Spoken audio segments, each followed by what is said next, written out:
last time in Mexico City.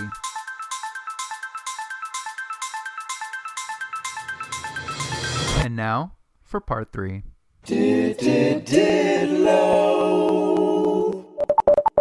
Mm-hmm.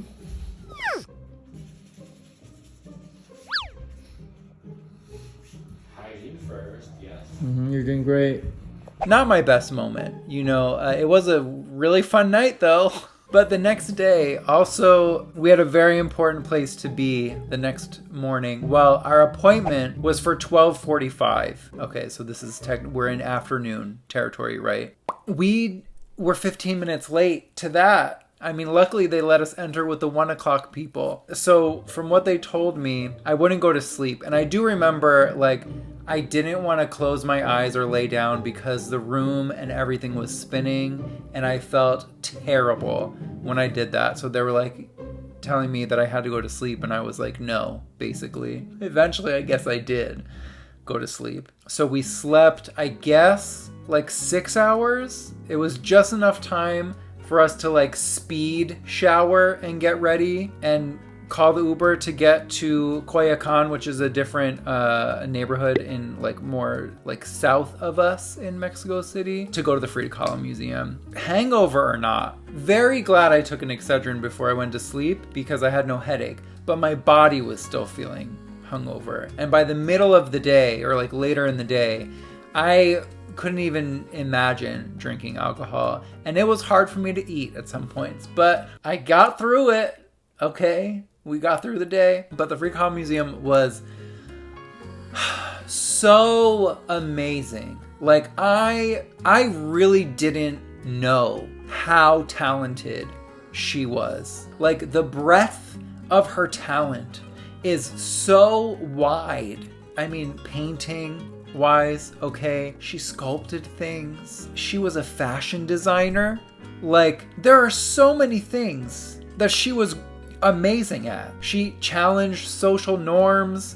It was such a powerful experience. And if I ever go back to Mexico City, which I hope I do, I will absolutely visit the Frida Kahlo Museum again.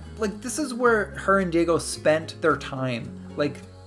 Actual people, actual place, okay, at one point in time, just walking through the same corridors. You know what I mean? We got to see so many elements, things that belonged to them. The garden that was in the courtyard of the house itself. So it's you go into the building and then you come out the other side into outside again. And it was so beautiful. I would love to live in a house. I would love to live in a house, period. But I would love to live in a house like that, where there's an extensive courtyard that is just, it was so beautiful. I loved it so much. And also Coyoacán in general was just a beautiful neighborhood. A ton of really colorful houses.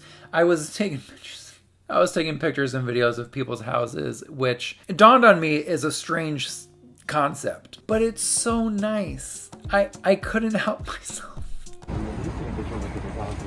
I know. I guess it is kind of weird taking pictures and videos of people's houses, but also they're so pretty. It feels like pieces of art. Yeah. Displayed. Oh, and the Frida Kahlo Museum was amazing. It was so much bigger than I thought.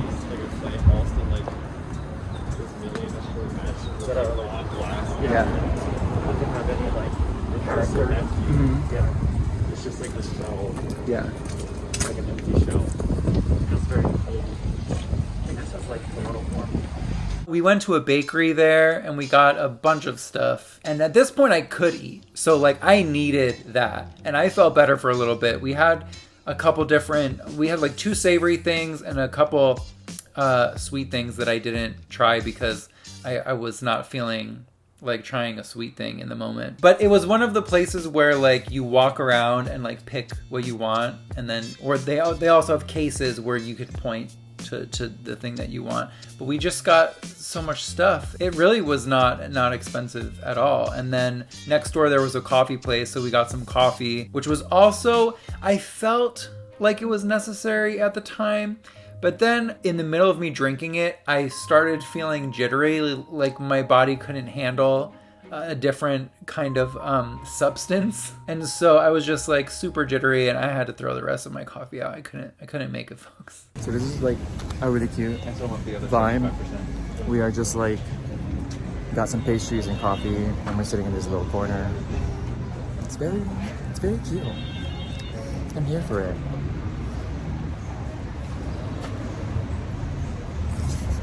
Immediately after that, we went to I think it's Mercado Coyoacán or Coyoacán, which was ginormous. There was so much stuff happening in there. We did get food. They ordered 3 different kinds of soups. I had to force myself at this point, which sucked, and I regretted that I didn't limit myself the night before, because I could have tried so much more food this day, and I feel like I missed out. But I did have some, it wasn't pozole, but it was a soup with chicken in it and some vegetables, and I really had to like hype myself up to take a bite, and then once I started eating it, I got through it, and it tasted wonderful. Do not think that I'm talking about the flavor. Okay, because it was not the flavor. It was my body hating its life because of what I did to it the night before. We walked through the market for a while. We're trying to find some paso lubong, which is Tagalog for like souvenirs, I guess. I don't know how to say it in Spanish, but the word that always comes to mind now is paso lubong. Like it has a different feeling than souvenir. I don't even know, but I love it.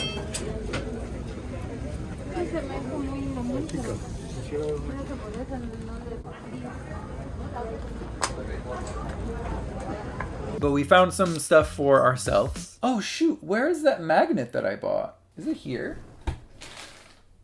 No, this is an empty bag, damn. But I did thankfully get my appetite back by the time it was time to eat tacos. And I don't know where I would be right now if that didn't happen. I would be so sad. I'd still be crying in Mexico City. But this place, Taqueria El Greco, which was recommended to us by Elisa Vega, if you don't know, on YouTube, Elise Speaks. She's literally one of my favorite YouTubers. Mexico City is one of her favorite cities, so I asked her for some recommendations. Also subscribe to her, please, especially if you're interested in languages like I am. She is a top tier, top notch YouTuber. Everywhere she suggested was fire emoji. So she mentioned the market at Coyoacán. She gave me a whole list. I was like so grateful. But this taco place she suggested was just completely out of this world. I really want to go back and eat there. Look at this. Are you seeing this? Oh my god. All right, I'm gonna attempt to. Okay, how many do this?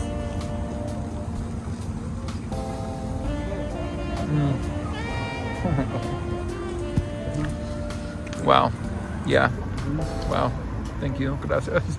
And I didn't learn my lesson. So I really wanted to drink again that night. And so we were looking for a place to get, I think there's I forgot what it's called, the brand is called, but there are these little pills or like an Alka-Seltzer kind of thing that you take before you drink so that you don't get a hangover the next day. They're like hangover pills, basically. So, hello from Mexico City. Right now, we just ate here and it was delicious. It was beautiful. I'm full, and now we're gonna drink. So we're gonna walk across the street to GNC to see if they have hangover pills. Wish us luck. And so we went to GNC hoping they would have it, and they did not. And the guy laughed because I still don't know the word for hangover. I forgot to look it up, but I couldn't figure out how to ask for what I was asking for. So we went into GNC and I was like, perdón, ¿sabes dónde podemos encontrar una tableta para el día después de emborrachar? And he just laughed at me and he was like, no, you can try the pharmacy down the street. So we walked for a little bit. It was kind of late. So I'm like, I don't see a pharmacy. It might be closed, or maybe I don't know. We missed it somehow, but we did see a giant Walmart. We're trying Walmart. Green Walmart.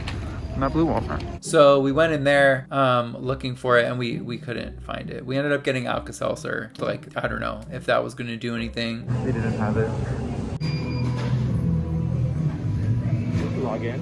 Huh? So after Walmart, we went to find more bars in La Condesa. And the bar that we ended up going to was my least favorite of the entire trip. Everywhere we went, everyone was super nice, patient with me trying to like come up with the words that I needed to communicate well, helpful, except for this one bar. But it was in like the trendy area, and so it just felt like, if you have an image in your mind of like a stereotypical cold, rude person from Los Angeles, that's a little bit of the vibe that I got in this place. I didn't like it. It wasn't my favorite. I'm not gonna tell you the name of it because I don't want to trash it, but I want to also be able to communicate that, you know, everything can't be 100% perfect all the time, you know. And then we kind of just walked around. Like, we walked pretty far this night because we walked through the park. Is this Parque Mexico? Literally the Park of Mexico. It is a nice park. Holy shit. Yeah, it really is. And then we walked to, it's the, oh gosh, what is it called? It's a giant angel on top of a column. Ángel de Independencia. Okay, shorter name is El Ángel, officially known as Monumento a la Independencia. Yeah, I just wanted to get some video of it because we drove past it and it was real pretty. So, and then we walked down the busiest sector that we had seen in the entire city. There were so many stimuli. There were 1 million people. It was all outside, but there were 1 million people trying to get you to go to their bar or to their restaurant. And then there were also people trying to get you to go to other places. Like, at least 3 guys asked if we wanted to go to a strip club, and we didn't. I don't know if that disappoints you, but we didn't. So we walked through that street, and then we ended up at our favorite bar, Waikiki. Like, just completely went there by chance the first time and had a good experience and wanted to have another good experience. So this is when the server, we got the same server.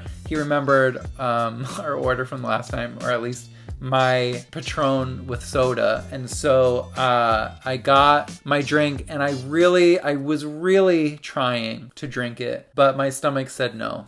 She wasn't ready. So I drank like half of it, and then we just shared some food and went back to the Airbnb. One vlog left. Thank you to everyone on Patreon for supporting videos like this one. Patreon.com/soundlyawake.